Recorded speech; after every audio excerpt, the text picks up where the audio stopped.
Madame la présidente, monsieur le ministre, mes chers collègues, l'un des objectifs du plan Massif central envisagé par Valéry Giscard d'Estaing en 1975 consistait en un désenclavement de la région et du Massif central.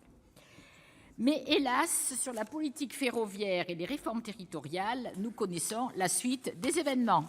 En 1980, le Cantal pouvait compter sur 30 trains au départ d'Aurillac, 2 trains de nuit pour Paris, par Brive et Clermont-Ferrand, et 2 trains directs vers Paris, ainsi que des trains de neige au départ de Périgueux, Brive, Limoges, Cosne-sur-Loire.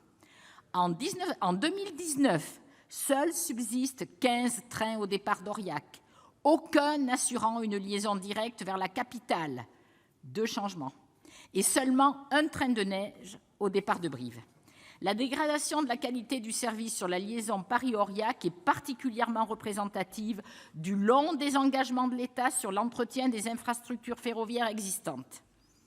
Dans les années 70, le Capitole permettait, avec correspondance à Brive, de rejoindre Aurillac en 5h30 au départ de Paris. Désormais, il en faut 7, soit 14 heures aller-retour, avec 2 changements chaque fois.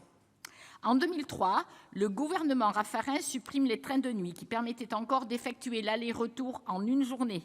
L'année suivante, tous les trains directs entre Paris et Aurillac sont également supprimés. Dès lors, dans ce cas de figure, le droit à la mobilité se résume à une offre ferroviaire défaillante, une première autoroute à près de 1h30 du chef-lieu du Cantal, des départementales limitées à 80 km/h, ainsi qu'une nationale, une seule, à 80 km/h également, et une liaison aérienne qui a connu retard et annulation, mais les choses vont mieux. Résultat de ce déclassement organisé, un département en déprise démographique, la préfecture ayant perdu 4000 habitants en 10 ans.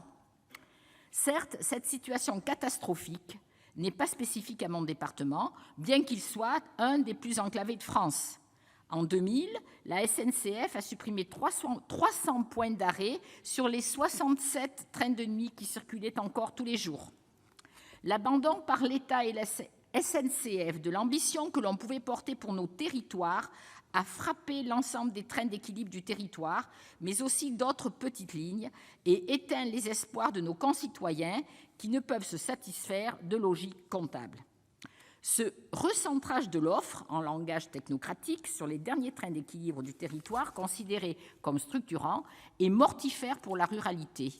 8 seulement ont été préservés, dont 2 trains de nuit. D'autres seront reprises par les régions. Pour combien de temps ? Leur fréquentation avait certes baissé, et l'insuffisante rentabilité constituait l'excuse parfaite à ce sabotage. Encore fallait-il se pencher sur la véritable cause, le manque d'investissement sur les infrastructures causait de multiples retards, décourageant une fois de plus les voyageurs.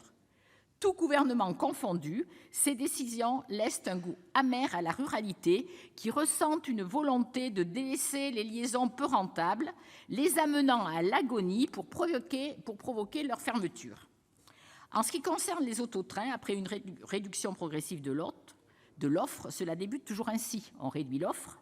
La SNCF prévoit déjà leur suppression d'ici la fin de l'année, sans l'annoncer explicitement sur le site de réservation, tout en proposant le recours à un chauffeur. Je m'interroge sur les vertus écologiques de cette décision. Lors de la publication du rapport que j'ai commis relatif à la contribution du transport aérien au désenclavement et à la cohésion des territoires, il m'a été reproché de faire la promotion de l'aérien au détriment des autres modes de transport. Mais c'est méconnaître la réalité de l'enclavement, ainsi que mes engagements en faveur du retour de nos dessertes ferroviaires qui restent prioritaires. Ce sont les fermetures successives des lignes de train vers les grandes villes que compte notre pays, ainsi que la dégradation de celles qui subsistaient, qui ont rendu vital le recours à l'avion. Pour certains endroits de notre pays, face à une demande de mobilité existante et une offre maigre, que ce soit à titre personnel ou professionnel, la seule réponse est la diversification de l'offre ferroviaire. C'est la raison pour laquelle, bien que cela ne soit pas dans l'air du temps, je souscris aux propositions de nos collègues visant à promouvoir l'auto-train et les trains de nuit. En l'absence de maintien de ces services, c'est le report du train vers la route ou l'avion qui est soutenu pour ceux qui pourront encore se déplacer. L'urgence climatique implique un recours accru à des moyens de transport moins émetteurs de gaz à effet de serre, mais elle requiert plus d'équité pour rassembler efficacement, car la ruralité adhère à nos objectifs environnementaux si on lui donne la possibilité d'opérer la transition. N'opposons pas les moyens de transport lorsqu'il ne peut y avoir de report modal en l'état actuel des infrastructures ferroviaires. Et en ce qui concerne le mode aérien, sa transition écologique doit également être accompagnée. Le groupe RDSE ne peut qu'apporter son soutien aux auteurs du débat, bien qu'il ne s'agisse qu'une partie de la réponse à un problème bien plus large, qui est celui du droit à une mobilité et à un aménagement très équilibré de notre territoire.